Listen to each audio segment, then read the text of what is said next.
exciting time for a lot of people, even though, it's kind of portrayed as the most exciting time of the year or the most joyful time of the year. For a lot of us, it just isn't. Um, and so we wanted to just come as a health ministry team together to just make sure we're checking in on you, making sure you're okay, and again, giving you some tools to help you cope with this season, and then also to empower you to go forward and share with other people who may be struggling as well. So you want to go to the next slide, Kathy?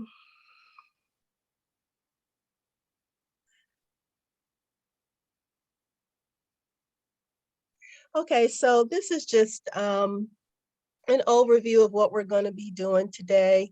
Our session should only be about an hour, maybe a little more. We'll see how it goes, but right now it's planned for an hour. And we've already had our prayer. So we'll do our introduction. Then I'll turn it over to Mr. Brian Keith Anderson, followed by an opportunity for some Q&A. So if you have some specific questions, he may not be able to answer them all, of course, because your unique situation may require, more specialized attention. But I think he could at least guide you in the right direction, or at the very least, we will certainly promise to follow up with you at a later time where you can get the help that you need. So either way it goes, we will make sure that we continue to be here for you and are supporting you for whatever you're dealing with. Then we'll also share a few resources at the end. And then I also have a more extensive list that if you send me an email, I will get that to you. And so just a little disclaimer here, the information shared here today is not meant to meant to offer tools to assist you, as I've said, but it's not to be a substitute for you seeking care from your own health practitioner if you should need treatment or care. Okay, can you advance the slides? So this is where I tell you a little bit more about our featured speaker today, Mr. Brian Keith Anderson. Keith, as he is affectionately known by his friends, is a certified peer specialist and recovery educator with a genuine compassion for those in need. And I also know Keith personally. He and I were in the same graduating class at Pine Forge Academy. And he has always had that same helpful spirit, wanting to, we could go to Keith and talk to Keith about anything. So I'm not surprised that he continued along that career path as he got older. And then also, I know when we all went through the loss of the Fordhams, the class of 1984 got together here in Baltimore at a local restaurant, and everybody was feeling a little out of it, understandably, and Keith, of course, was the one that kind of rallied us together and got us to laugh a little bit and just kind of made the mood in the room a little more encouraging. So just wanted to say thanks again for that, Keith. We appreciate you. And so getting more into his bio, as a person who has recovered from homelessness, hopelessness, drug addiction, molestation, mental illness, prison, and suicide ideation, he has a strong devotion to helping others on their road to healing and recovery. In Beautiful Scars, this is a book that he authored. In Beautiful Scars, My Journey to Wholeness and Healing, Keith chronicles his own journey to recovery and shares in often painful detail how he fought a seemingly unwinnable battle with mental illness that plunged him into the depths of darkness and despair. Now he shares his message of hope so that others can know that there is hope and that they can experience wholeness and freedom. And in Beautiful Scars 2, his second book, The Ripple Effect, Keith shares the significance of how one person can create a ripple effect in the lives of many for years to come. So may his inspirational words reach into the deepest recesses of your heart and soul and ignite a flame of hope Where there was despair. Now I know I got my copy on Amazon, one of them. The other one I think is on Amazon too, Keith. I'm not sure. Yes. This is the first Beautiful Scars book, and I found it very helpful. And so I hope you'll look into that as well. But I guess so at this point, without further ado, I'm gonna turn things over to our feature presenter, Keith Anderson. Thank you so much, Don. It is truly a pleasure to be here this afternoon. I'm excited. My motto is 101,000. I'm going to give the same energy. So the numbers really doesn't matter to me. God has spared my life in order to give this message. So that's exactly what I'm going to be doing this afternoon. Once again, Brian Keith Anderson is my name. Certified peer specialist, certified recovery educator, certified whole health and wellness coach, certified RAP facilitator, the WRAP, Wellness Recovery Action Plan, certified mental health first aid coach, yada, yada, yada. I got a whole lot of certifications. What I want people to know most about me is that Brian Keith Anderson, is a mountain climber. What do I mean by that? I've been through some things in my lifetime, and with the help of God, a praying father, and a man that had been through what I was currently going through at the time, I was able to overcome, and now I'm able to give back to others. We've got a lot of information. I've got a lot of information I want to share with you all today. So I advise everyone to have a pen or pencil and a piece of paper uh, in their midst, so that, the old statement that pen and paper will remember what the mind forgets. Once again, pen and paper will remember what the mind forgets. So if you can have that. All right, let's start out. I wanted to start out with trauma. Trauma. Why is this important to start out with? Because everything that we're going to be talking about today goes back to trauma and hopelessness. Here's some facts on trauma. Once again, one of my trainings are on trauma informed care as well. From at the ages from birth to 18, any type of trauma that has happened to an individual, whatever, whether it be homelessness and molestation, like I went through, molestation, homelessness, being hungry, being taken away from my mother, family broken up.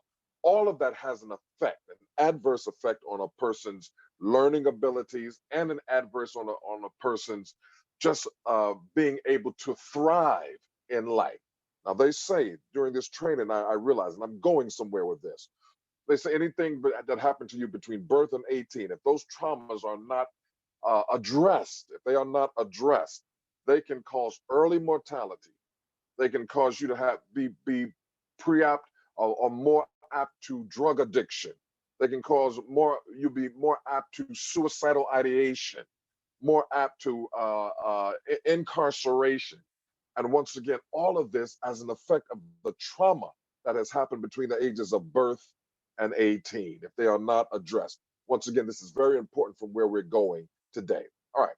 So some statistics that I want to share with you all when it comes to the hopelessness factor when a person is going through depression or anxiety, things like that, hopelessness. I'm going to be specifically talking about African Americans. Since 1980, I need y'all to hear me clearly. Since 1980, suicide has increased in the African American community 233%. Since 1980, hear me clearly, it has increased 233% suicide since 1980. Another statistic that I think is very important. We're building a foundation here. We're going somewhere with this. Another statistic. African American men are 4 times more likely to complete suicide than African American women. That statistic is clear overboard as well. White men and are more likely to complete suicide more than white women. And here's the reason. Men, they use more lethal means when it comes to completing suicide, whether it be a weapon, whether it be something like that, just awful types of suicidal ideation that men go through. So they are 4 times more likely to complete suicide rather than women. Next statistic that I wanted to share with you all. Once again, we are just building a foundation. During this pandemic that we are in, I need y'all to hear this statistic. African American suicidal ideations and suicide have increased during this pandemic, opposed to the Caucasian community, and their suicidal ideation or attempts have decreased. Hear me clearly. African American suicidal ideation and attempts and completion has increased during this pandemic that we're in, and the Caucasian communities have decreased during the pandemic. Last statistic that I want to share with you is this. Suicide is the second leading cause of death for African Americans youth from the age of 15 to 24. I'm going to say that one again. Suicide is the second leading cause of death in our African American youth community from the ages of 15 to 24. Why did I start out with these statistics? Remember what I said to you all, that any type of trauma that has happened between the ages of birth and 18, if these traumas are not addressed, you are more apt to suicidal ideation. You are more apt to promiscuity. You're more apt to drug addiction. You're more apt to incarceration. My goodness, that is a huge pill to swallow.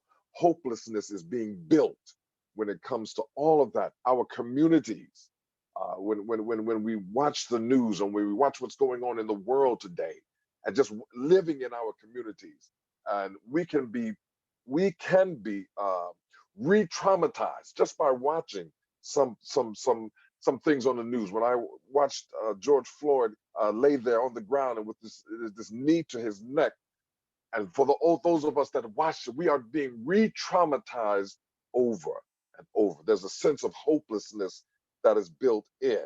So why are we so depressed? Here we go in this holiday season. Dawn, you are absolutely right.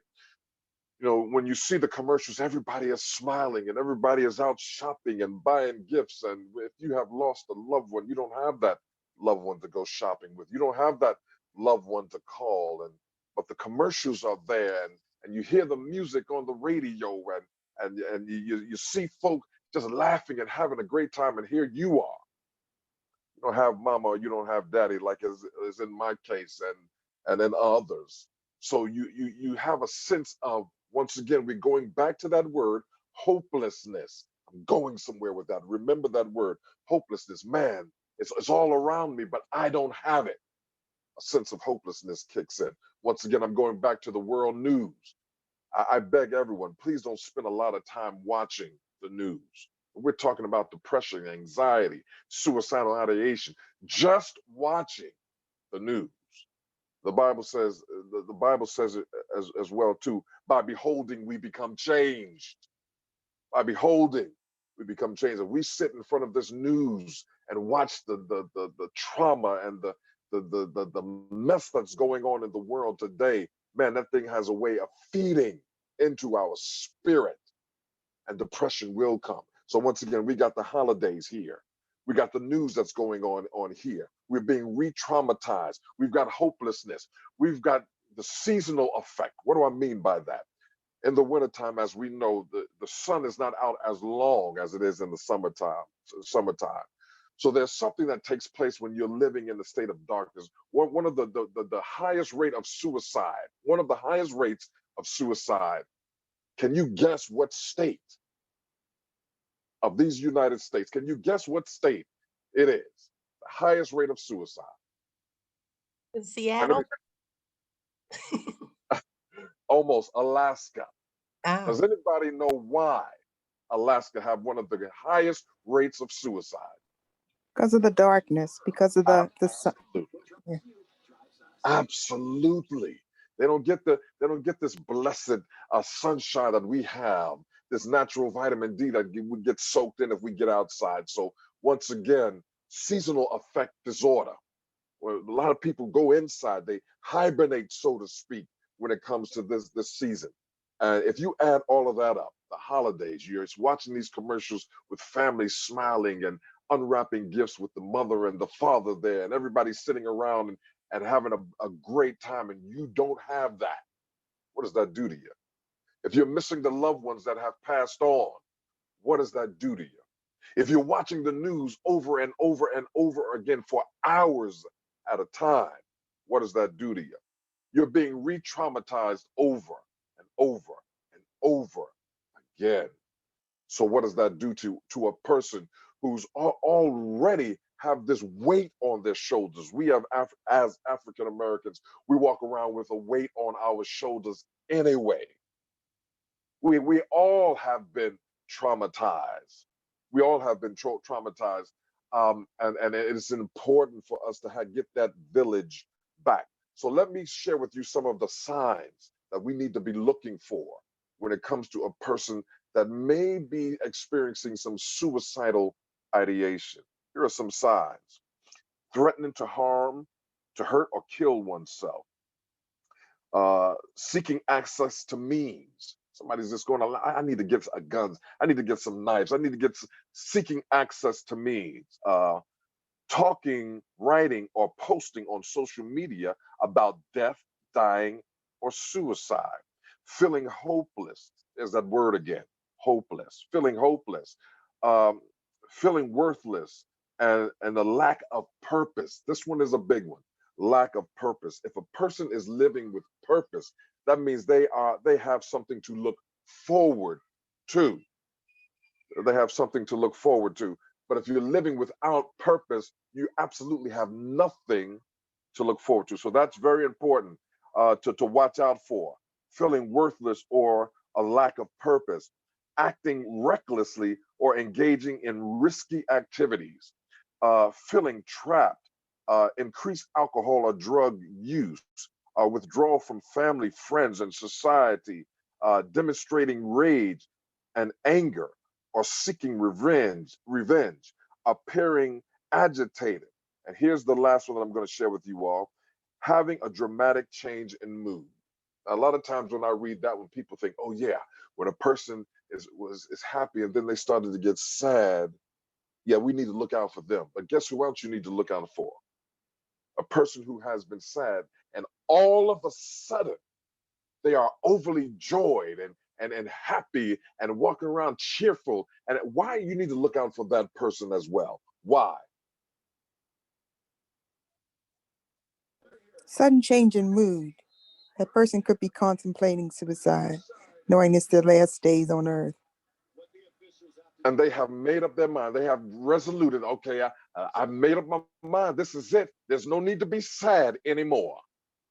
So we need to watch out for that as well. So once again, we've had a mouthful. We gave some statistics when it comes to trauma and suicidal ideation. We gave some of the reasons why at this season right here, people are walking around depressed and hopeless.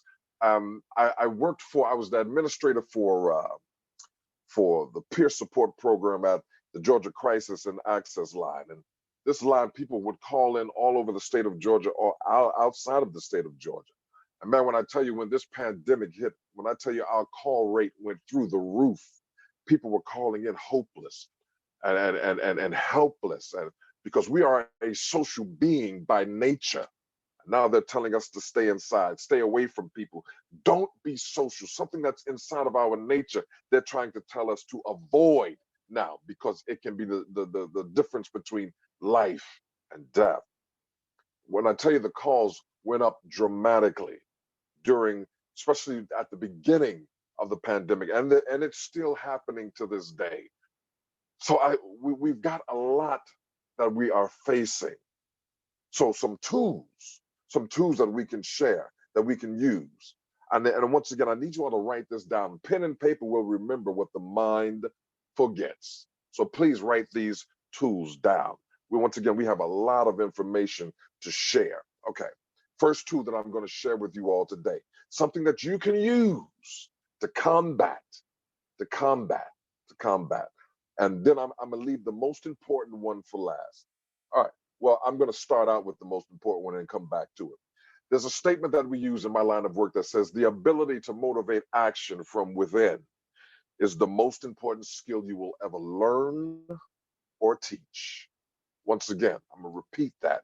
This is vital when it comes to getting over that hump, getting over that mountain, getting past that depression, getting past that anxiety. The ability to motivate action from within is the most important skill you will ever learn or teach. Why do you say that this? Why do I say that this is the most important that you will ever learn or teach? Here's why. Oftentimes, persons that are in recovery from anything, they want to put support as the number one. Man, if I can get just help from so and so, if my doctor can help me out with this, if my father is there on my side, if my mama is there. But what if you don't have those people? What if those people are in your life at first, then they decide to leave or they die? Then where are you? Literally, where are you? If all of those supporters that you had around you automatically leave your life, then where are you? So once again, the ability to motivate action from within is the most important skill you will ever learn or teach. All right.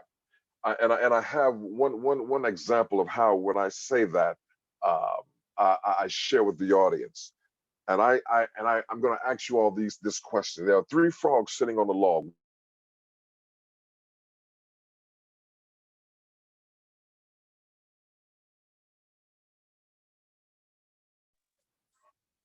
I'm sorry, I was getting a call. Once again, three frogs sitting on the log. One frog decides to jump off. How many frogs are left on the log? Should be two, Should be two. Why did you say two? because it's three, right? Initially. Okay, there are still three frogs sitting on a log, and here's why. One frog decided to jump off. He never took action. You can decide what you're going to do all day long, but until you take action, it means absolutely nothing. So once again, the ability to motivate action from within is the most important skill you will ever learn or teach. If all of your supporters happen to leave you, if you have built up that resolve inside of you, nobody can take that away. Does that make sense to you all? It's vitally important to have these tools that I'm about to share with you inside, because once again, if your support team leaves, your biggest supporter should be the person in the mirror. In the mirror. And once again, you must take action. You just can't decide, you must take action. Okay. Tool that you need to use. Another question. I love posing questions because I love filtering it out. What is the most important time of your day?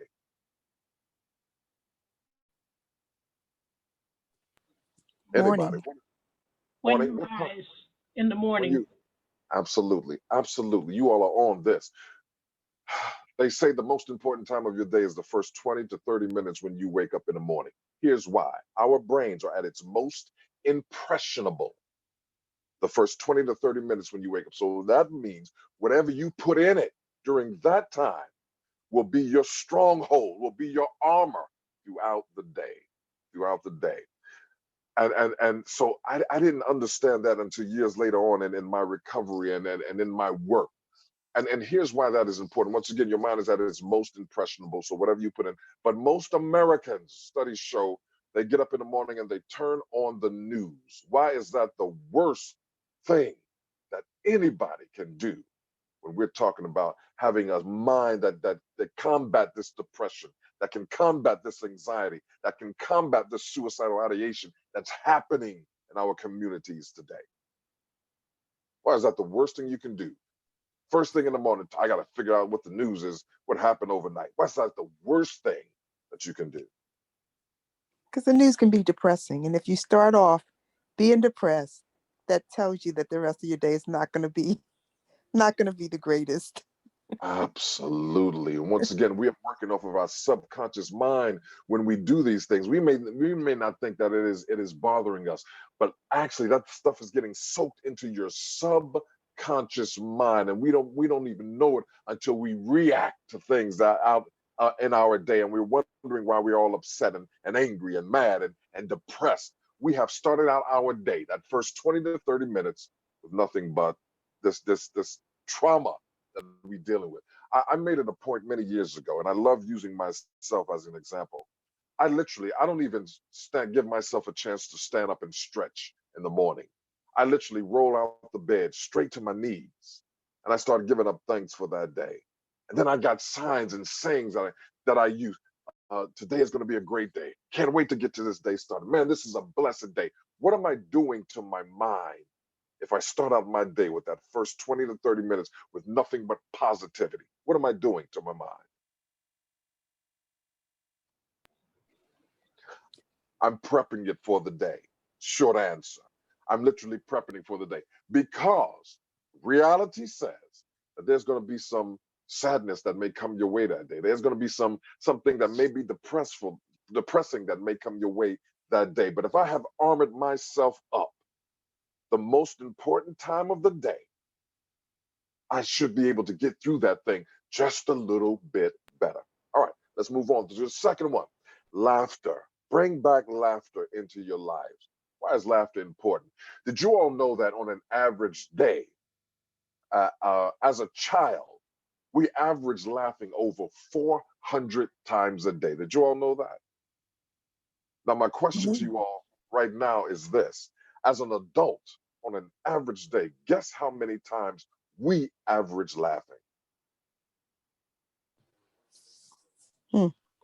5 or 6. You were close. 50, 50. You were close. 15. 15. We went from over 400 as a child to only averaging about 15 as an adult. Now, when I go out and do my seminars, I have adult grown folk raise their hand. Mr. Anderson, we don't have nothing to laugh about. I got bills to pay, man. Mr. Anderson, my spouse gets on my last nerve. Mr. Anderson, my job is driving me crazy. And I replied to them, what does that got to do with adding laughter to your life? Here's the importance of adding laughter on a daily basis. Laughter releases a chemical in your body. Every time you do it, you're releasing endorphins in your body.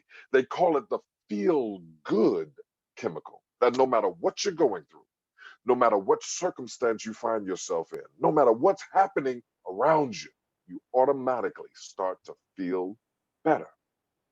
And Now, it are you ready? says a merry heart doeth good like a medicine in the Proverbs. Absolutely. Absolutely. So there must be something to it. You're absolutely right. But here's the God given gift about laughter. Are you ready to have your minds blown about laughter? Even fake laughter releases the exact same chemical in your body. Wow, that's powerful. You mean to tell me that there's something built inside of me that I can fake and even feel better? Absolutely. So we have really no excuse. Now that we know what time of day we need to fill our minds with that motivation power, that inspirational power. Now we know what time of day that is, and praying to the God of our understanding and thanking him for another day. Now we know what to add to it on top of that. Laughter. I'm giving you tools to get through the depression state. I'm giving you tools to get through this anxiety state that we're in. I'm giving you tools to get through this traumatic times that we're living in. All right, that's two. Here's some more. Once again, one of my certifications are in the WRAP, W-R-A-P, the Wellness Recovery Action Plan. There are seven parts to the Wellness Recovery Action Plan. The first part that we must develop when we are in a state of wellness. You must develop this part when you are in the state of wellness. The first part of the WRAP is a wellness toolbox. What is a wellness toolbox? Tools you use to stay well. A couple of things in my wellness toolbox. I love calling friends and family up north that I haven't seen in a while just to check in. Man, it makes my heart feel good to hear their voices, to laugh with them, to joke with them, to reminisce with them. Man, it makes me feel good. That's in my wellness toolbox. Man, I love going to Top Golf. I suck at it, to be honest with you, but something about trying to hit that ball. I love it.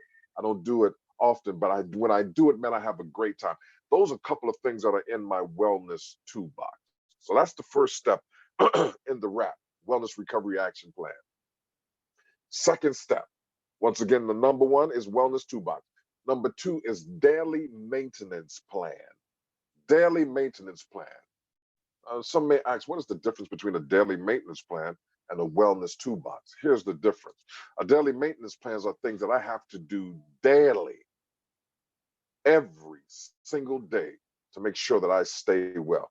Gotta bathe every day. There's something about that water hitting me on a daily basis that makes me, I've got to make up my bed. I can't take it coming back home to a bed that is unmade. It just throws me off. So I've got to make sure I bathe daily. I've got to make sure that I clean my room on a daily basis. These are daily maintenance plan, things that I do daily. All right. First one, wellness toolbox. Second one is daily maintenance plan. Third one is triggers, identifying your triggers. Why is this so very important? If we don't identify, also with identifying them, you've got to have an action plan for every trigger you have. So it's important that this third step is identifying your triggers, but then having an action plan to them.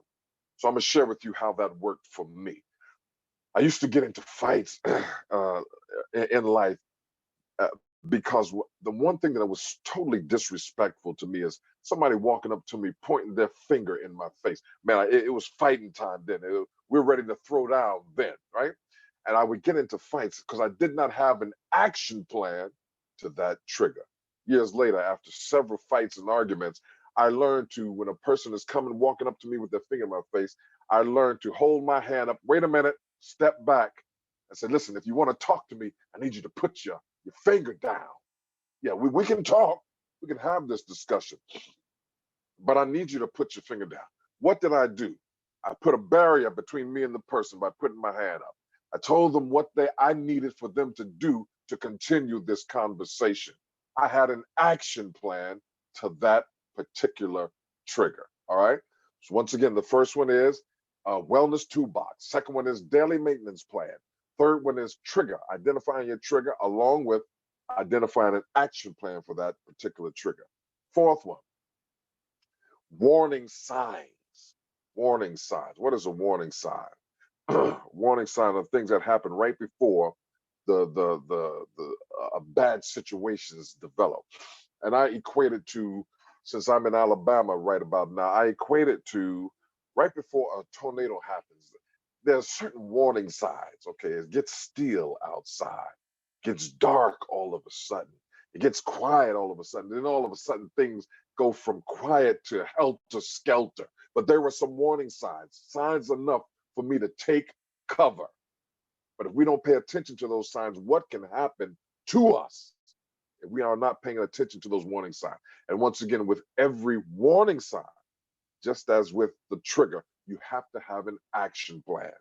To every warning sign, you have to have an action plan. If I see the signs of a tornado, it's time for me to go into the innermost part of the house where there's no windows or anything like that and prepare. Something is about to come. We're talking about getting through depression. We're talking about getting through anxiety. We're talking about getting through suicidal ideation because it's all over the place. All right. So we've got toolbox. We've got daily maintenance plan. We've got trigger and their action plan. We've got early warning sign and their action plan. Now we're at the stage. Once again, there are 7 stages to the wrap. Now we're at the stage of when things are breaking down. We didn't have a toolbox. We didn't have a daily maintenance plan. We didn't pay no attention to our triggers. We did not pay no attention to the early warning sign. Now things are breaking down. Here's the part where you pretty much are losing it. Things are breaking down. You need to identify what that looks like for you.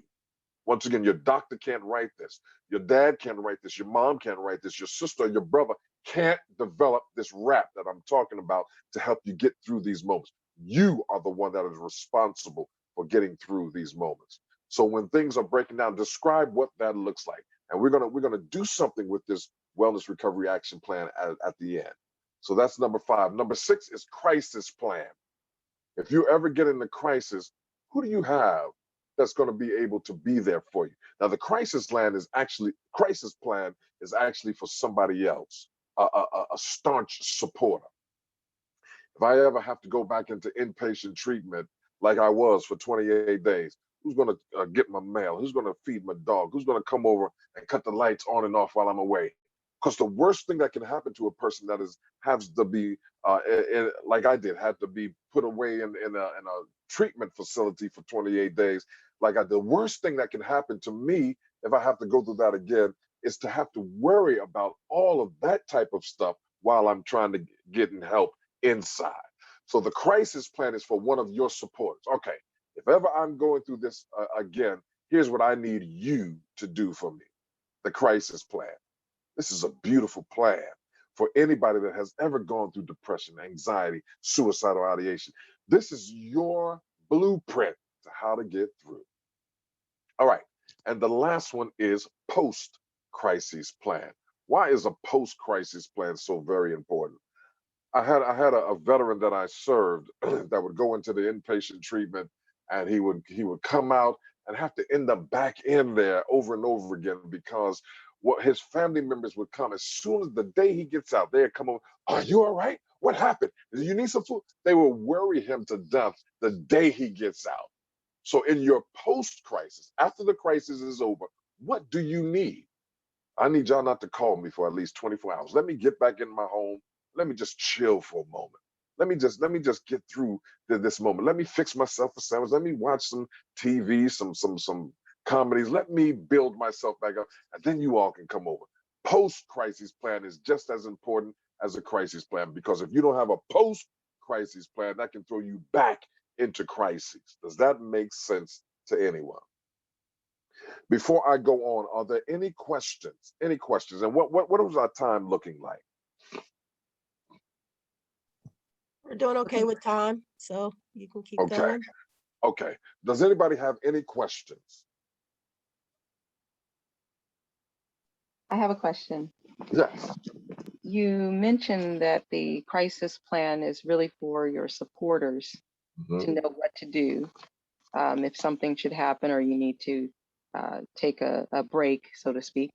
Um, what are some things that, or is there a plan that those who are your supporters can have for themselves? They may not have any particular challenge per se with like the seasonal depressions and things like that, but just being prepared to know that you have loved ones who maybe go through seasonal depression. What is it that you can do to be a support to them? You can be that sounding board. They teach us in all of this trainings that I've ever received in my 30 plus years in this field, that the one of the number one things that a supporter can do for you is just listen. Hear me clearly. Hear me clearly. Don't come over with no tools, no techniques, no nothing. Just listen. And here's why that's so very important. And I use this as an example. I don't know about you all. I know that you all are church going folk, and so was I at a point in time. But there was a time in my life that I have been sloppy drunk. I mean, fall around, just sloppy drunk. And I didn't need Pepto Bismol poured down my throat. I didn't need antacid poured down my throat because I'm already filled with this poison. What I needed to do to make me feel better is to throw up, get it out, get it out. That person that needs you, the best thing that you can do for them is sit there and say, here I am, I'm here for you. Talk to me. And let them get all of that poison, that gunk out first.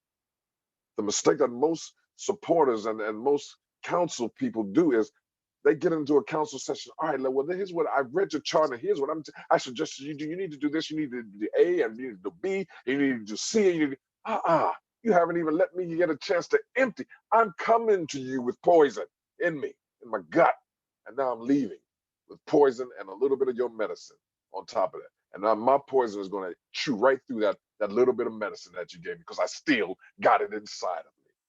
Give the person the opportunity to just get it out. Being there for a person, that's the number one thing that a supporter can do. Make sense? Yes. Okay. All right. So once again, and I'm going to share with you how I made it. Once again, I've had 2 suicide attempts in my lifetime, and the reason being, number one reason for people is hopelessness. that are dealing with suicidal ideation, that are dealing with a major depressive disorder, hopelessness. They don't see no light at the end of the tunnel. They don't see no persons riding in on the right white stallion rescuing them. All they see is hopelessness, and that's where I was when I thought that my life was done. I didn't see a better tomorrow. I didn't see the light at the end of the tunnel or the rainbow. I didn't see none of that. I was hopeless. And once again, that statement that I used at the beginning of this session, when one lives without hope, the willingness to do is paralyzed. It is being disabled not by illness or disease, but by despair. I'm going to say that one again. I need that one to soak in. When one lives without hope, the willingness to do, that means to move, to climb that mountain, is paralyzed. It is being disabled not by your illness, not by your disease, but by despair. That's the number one reason that people go through these things. There's no hopeless. I'm hopeless. There's no need for me to go out and listen to Christmas carols. I'm not gonna feel better. There's no need for me to go out and hang with my family during this holidays. I'm not gonna feel better. It's been turned into hopelessness now. So I thank God that God sent a man my way named Curtis Graham. I write about him in all of my books that I've written. Curtis Graham was a person that I worked with. And there's something about a person that have been through some things that can look at a person who was still in the middle of it and recognize, yeah, I know that look, I've been there. This man named Curtis Graham walked up to me one day and said, listen, Brian, I know what you're going through, man. We were at work. I said, Curtis, you don't even know me, man. What are you talking about? You know what I'm going through. Curtis pulled me away from the staff and the clients, and Curtis started to share with me his recovery story. Blew my mind. Because here's the thing, I had never seen somebody get through successfully what I was dealing with. Curtis had been through some of the similar things that I was living in, and he made it through. When Curtis told me that, my eyes got big like silver dollars, and I'm sitting there looking in front of me, my God, this person made it. You mean that there's hope? Absolutely. Now the hopelessness is over. Can't use that as an excuse anymore. Here standing before me was a person that made it through. That's the power also of telling our stories. After we listen, share what God has done for you. If you have a similar story. Well, one of my I taught peer support. I was the first certified peer specialist in the VA system. First one in the whole entire VA system. They would fly me all over the countries teaching tools and techniques to new peer specialists. I was the first. The definition of peer support is help given to those in need by another who have gone through a similar trauma or challenge. That's the definition of peer support. So be that sounding board. Let them sit in front of you and let them sound up, and be that peer. It says, look, I don't know what you're going through. The worst thing that we can do is tell a person, yeah, I know what you're going through. That is the worst thing. We don't know what they're going through. They may have gone through the exact same thing that you have gone through, but we don't know what they're going through. We have no clue what this person is going through. Be that sounding board for a person. Be that mouth and be that story. Uh, we are overcome by our testimony, the Bible says. That's the beautiful part about our stories. We are overcome. Not only it's a two-pronged effect. Not only do you release that poison that's inside that person, but every time you tell it, man, there's a new power that comes over you. There's a new strength that comes over you. That you loose the chains of everything that you have been through. Now, why did I start out with trauma? I told you all at the beginning. Anything that happened between from birth to 18, any type of trauma can result in long-lasting effects. Once again, what was it? Mortality, early mortality, prone to drug addiction, prone to promiscuity, prone to incarceration. Everything that I had been through, everything. And I was traumatized as a young kid. Here's how that trauma works. I tell in my books, and I tell when I go out and speak about My father found this family that took us in. I was 7 years old at the time. We were 2 years out in the streets, homeless and hungry and living from pillar to post. And 2 years of that went by. Now I'm 7 years old. This family decides to take us in who had an older daughter. I'm gonna show you why I started out with this thing called trauma. They had an older daughter, took a liking to this 7-year-old me at the time. She took such a liking to me that she started to molest me almost on a daily basis. Now, I don't remember any pleasure coming from that. All I remember was the pain mentally and physically from this act that she would call me Bill for some reason. I believe her and her mother would watch soap operas, and there was a character on their soap opera named Bill. And I'm 7 years old. And this was happening to me. Years later, it's 2003. I'm in this work doing well. I'm on television shows and I'm in the newspaper and I'm traveling all over the country speaking in front of crowds of people. It's 2003. My brother, who is a preacher now, found that family. So we all get on the phone and we're laughing and joking with each other. My dad's on the phone, my brothers are on the phone, all of their family members on the phone, and we're just having a great time reminiscing and crying due to the fact that everybody was still alive. The next day, she calls me personally. So we're having a conversation. Conversation is going well. Then she says this, "Do you remember when we used to?"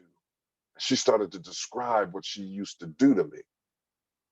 And my hand on the phone started to do this. Mr. Recovery's hand started to do this. Mr. Travel all over the country and speak started to do this. Mr. I'm in this work and doing a great job started to do this over the phone. Shake uncontrollably as she described what she used to do to me. And I said, no, we didn't do that. You did that to me. You did that to me. Why was my hand doing this? I'm in the field of mental health and recovery for years. I've been doing well. I'm on television for years. I'm doing this work and I'm doing it successfully. Why was my hand? This is a question to you all. Once again, it's important to know this. Why was my hand doing that? You remember the trauma. It was traumatizing for you. So therefore, your hand, you couldn't forget it, no matter how long ago it was. Absolutely. Unaddressed. You hadn't addressed it. You had not addressed that trauma. There you go. Unaddressed trauma. Unaddressed. It will haunt you for the rest of your life. And once again, you are prone to incarceration. Been there 3 times. You're prone to promiscuity. I dealt with that for years. You are prone to early mortality. You are prone to learning disorders. Had that at such an early age. You are prone to all of these things. Unaddressed trauma. Once again, on top of the trauma that we're experiencing now, the pandemic, how do you get through? I've given you some tools. I've given you some techniques, but once again, the most important one, the ability to motivate action from within, is the most important skill you will ever learn or teach. Because it's got to come within. If all of your supporters leave, if you have it inside of you, you will still be able to stand in the middle of everything that you have dealt with. All right, questions and answers. Give them all to me. Anything that you have. Once again, Dawn said it. If we don't have the answer, we'll definitely get back with you. But I believe that I can give you something today. Okay, there was a question by Sister Cheryl Cox, who had her hand raised earlier. Hello, sir. I'm appreciating everything you're saying. I know you mentioned identifying your triggers. I realized that in the evenings, I don't have paid TV or anything, but a lot of the shows that come on in the evening, violence, court shows, shootings, people doing crazy stuff, terrible things. And then you go to bed on that, So what I've done, I've taken action. I just cut the TV off at a certain point. If it gets to a point where there's nothing on but that kind of those kind of shows. Instead of going to bed and praying and thanking the Lord for the day, you're getting into bed and you're laying there and all that stuff. You've seen all that stuff within the hour. Absolutely, you hit the nail on the head. That's so damaging to once again our subconscious mind. Our subconscious mind is active. We live off of our subconscious mind. Everything that we do, everything that we believe, how we act, how we interact, what we believe, what we don't believe, how we interact with others, all of it is built off of our subconscious mind. Our subconscious mind controlled. I've heard studies that say 90 to 95% of everything that we believe, everything that we do, everything that we don't believe, everything, our subconscious mind controlled. So when we go to sleep, and especially for those of us that sleep without televisions on, and we think that we're sleeping, and we've got that channel on one of them channels that the bang bang, shoot 'em up, kill, curse channels, all of that is being fed all throughout the night in your subconscious mind. But here's the thing about the subconscious mind. It doesn't know the difference between what's real and what's fake. It doesn't know the difference, but it controls 90 to 95% of who we are. Here's an example of the subconscious. If we go to bed at night and have a nightmare, how do we wake up in the morning? Scared, heart rate up, sweating, nervous. Subconscious didn't matter. Your body it didn't matter. Your subconscious thought it was real and it reacted to it, even though it was just a dream. So you're absolutely right, man. We've got to be careful. I love going to sleep watching Martin. I believe I've seen every episode of Martin, and I still laugh. when I watch them over and over and over and over and over again. Yeah, very important. Any other questions?